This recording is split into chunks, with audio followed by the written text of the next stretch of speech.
William Cash. Deputy Speaker, the question that I've raised in this series of amendments relates in particular, as I said in my brief speech just now, to the issue of the extent to which the United Kingdom is put under a duty, an obligation to be subservient to the European Union.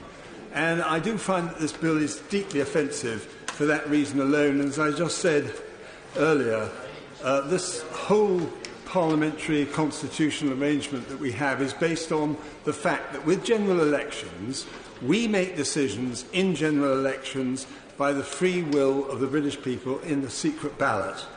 When those decisions are taken and the results come out in the respective constituencies and a majority or otherwise is arrived at to decide upon the composition of this House of Commons, that is a free parliament based on a secret ballot and on the free choice of the British people. The fact remains that, and I believe actually we're heading for a general election, and I think that that will sort out a lot of the problems which we're currently experiencing with this bill, and indeed for that matter in relation to the whole question of our satisfying the decision that was taken by the British people in the referendum, and indeed by this House, on frequent occasions with the Referendum Act itself by 6-1, Notification of Withdrawal Act by 499 to 120, and then again the Withdrawal Act, when every single Conservative MP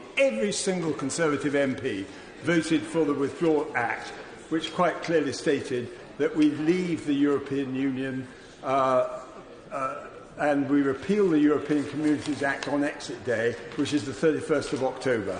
And that is categorically the law of the land. So the whole concept of our democracy, which is somehow or other being subverted by this bill, is actually already in place. It has been decided, and I see absolutely no justification whatsoever for seeking to reverse it, or to reverse the votes that my honourable friends have themselves already cast over and over again in favour not only of the Referendum Act, but also in the manifesto, also in the Notification of Withdrawal Act, and also in the Withdrawal Act itself. So there really isn't any justification that I can see for a majority in this House, because although it scraped through by 29 votes, we know where the votes came from, and there is no question about it.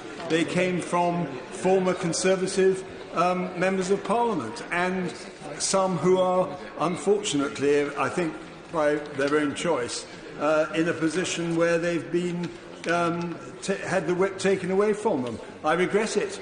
I saw this happen myself on a previous occasion under the Maastricht Treaty, though it didn't happen to me personally. But I can only say that, you know, if you live by the sword, you die by the sword. And I noticed that my right honourable friend, the member for West Dorset, nods his head, because it is true, and that's how it goes. But the reality is that this particular provision, of course I will. But isn't the fundamental